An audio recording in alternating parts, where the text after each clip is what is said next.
এটি যখন কেমনে সামলাই কি কেবল জলদি কাও জলদি কমু মানে?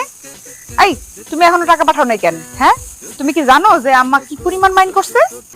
সাবিনা আমারে 2টা দিন সময় দাও, আমি টাকা পাঠাবো, অনেক পাঠাবো, অল্প না অনেক পাঠাবো। তখন আম্মার জন্মদিন ইচ্ছা মতো হইলো, অসুবিধা নাই। তোমার না কইছে আমার লগে চাপাজি করবা না, এখন 5,000 টাকা পাঠাও। আম্মার বার্থডে কেক কিনুম। আলম, বছরে একটা দিন আমার মেজাজটা গরম করো না আল্লাহর রাস্তে প্লিজ। দেখো সাবের কাকা, কাকা আমি পারবো না, আমি কাকা এই বিয়ে করতে পারবো না, মানে জোর করেন না, আমি কোনোদিনই বিয়ে করবো না কাকা। রাখলাম। বলছিলাম না ভাই যে বিয়ার আসর থেকে উঠেছি,